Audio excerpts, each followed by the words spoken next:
अस्सलाम वालेकुम viewers, welcome to exploring पांडा। तो आज का हमारा डिस्कशन का टॉपिक है सल्फर असिमिलेशन। तो सल्फर असिमिलेशन का जो टॉपिक है थोड़ा सा कॉम्प्लेक्स है, लेकिन बहुत ज़्यादा कॉम्प्लेक्स नहीं है कि बहुत ज़्यादा ही मुश्किल हो। शायद आपको बुक से लग रहा होगा कि बहुत ज़्यादा मुश्किल है, लेकिन हम स्टेप बाय स्टेप इसको स्टडी करेंगे तो बहुत आसान हो जाएगा, ठीक है ना। तो इसकी एक ऑथेंटिक सी इन्फॉर्मेशन लेते हैं यहाँ पे।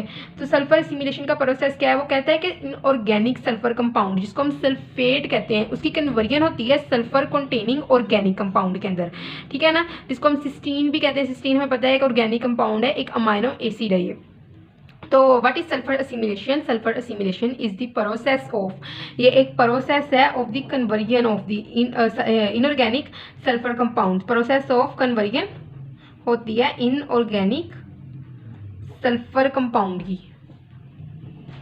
Sulphur compound into sulphur containing organic compound.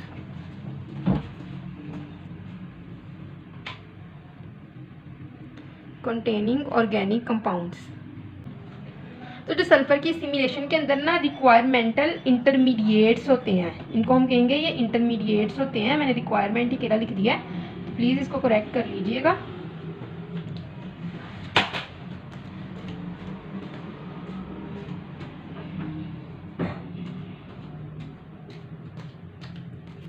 तो वो जो इंटरमीडिएट्स होते हैं ना, वो होते हैं एडिनोसिन 5 फॉस्फोसल्फेट, ठीक है, और सल्फाइड और सल्फाइड और reduction of the sulphate to cysteine. तो इंटरमीडिएट्स का मतलब ये क्या है कि जो रिएक्शंस चल रहे होंगे ना, जो स्टेप्स चल रहे होंगे, इनके दरमियान में ये चीज़ें बनेंगी, ठीक है ना। जो हम प्रोसेस पढ़ेंगे उसमें ये चीज़ें बनेंगी। तो आप इसको ज़रा गौर से अभी याद कर लें। Adenosine A5 phosphosulphate APS, adenosine 5 phosphosulphate, sulphide एक T वाला है और एक सल्फाइड D वाला है, और reduction of the sulphate to cysteine, ठीक है। सिस्टीन क्या है? अमाइनो एसिड होता है cysteine. Sulphur containing amino acid को क्या कहते हैं? सिस्टीन कहते हैं, सल्फर कंटेनिंग अमाइनो एसिड। तो उसके बाद हम अब इसके स्टेप्स पढ़ेंगे। तो पहले ये अभी आपको याद हो गया, हम स्टेप्स की तरफ आते हैं। तो सबसे पहले क्या है कि फर्स्ट स्टेप है। फर्स्ट स्टेप के अंदर क्या होना है, जो सल्फेट है ना, इनऑर्गेनिक सल्फेट है जो रूट से हासिल किया प्लांट ने, उसने ना एडिनोसिन ट्राइफॉस्फेट के साथ में, पता है कि ये कौन सा है? एडिनोसिन ट्राइफॉस्फेट, ये ATP है, एनर्जी करेंसी है बॉडी की, मेजर एनर्जी करेंसी होती है बॉडी की।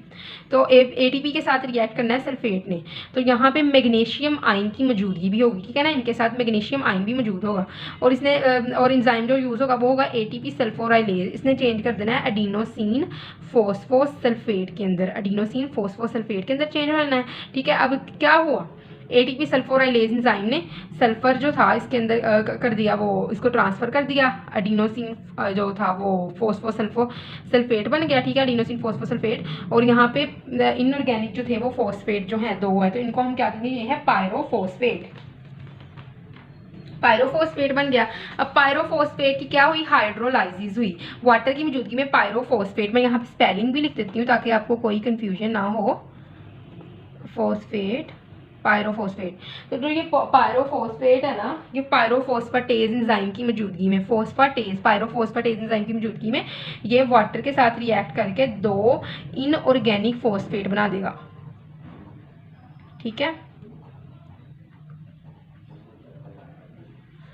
अच्छा, तो सेकंड्स अब हम देखते हैं कि रिडक्शन किस तरह होती है एडिनोसिन फॉस्फोसल्फेट की। एडिनोसिन फॉस्फोसल्फेट, तो एडिनोसिन, मैं यहाँ पे स्पेलिंग इसलिए मेंशन कर रही हूँ, अगर आपको आते हैं तो आप फिर ये हिस्सा स्किप कर दें, ताकि अगर किसी को नहीं पता तो वो देख लें, ठीक है। तो एडिनोसिन फॉस्फोसल्फेट जो है यहाँ पे मौजूद है, ये ग्लूटाथायोन के साथ रिएक्ट करेगा, ठीक है।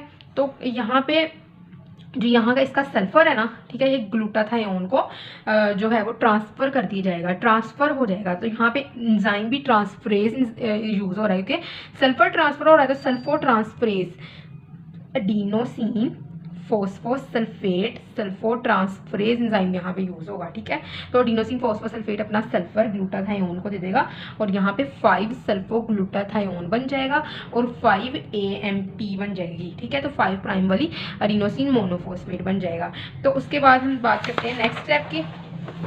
तो सल्फोग्लूटाथायोन दोबारा ग्लूटाथायोन के साथ मिलेगा, और ये कोई इंजाइमेटिक रिएक्शन नहीं है, नॉन इंजाइमेटिक है। तो यहाँ पे ग्लूटाथायोन के 2 मॉलिक्यूल पड़े हुए हैं, यहाँ पे सल्फाइड निकल जाएगा, और हाइड्रोजन के 2 मॉलिक्यूल जो हैं वो क्या हम कहते हैं, हाँ प्रोटॉन आ जाएंगे, 2 प्रोटॉन यहाँ पे आ जाएंगे।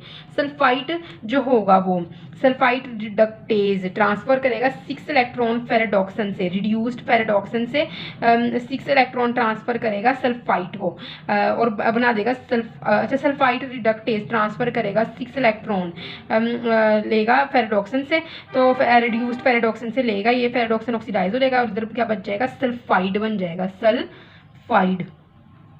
अब सल्फाइड क्या करेगा, सल्फाइड दोबारा रिएक्ट करेगा ओ एसिटाइल सिराइन सिराइन के साथ और बना देगा सिस्टीन और एसीटेट। आप देख सकते हैं ओ एसिटाइल सिराइन, ओ एसिटाइल सिराइन, इसके साथ रिएक्ट करना है किसने, सल्फाइड ने। ठीक है, ये लास्ट स्टेप है। और क्या बन जाएगा, ये सिस्टीन का फार्मूला भी नोट कर लें।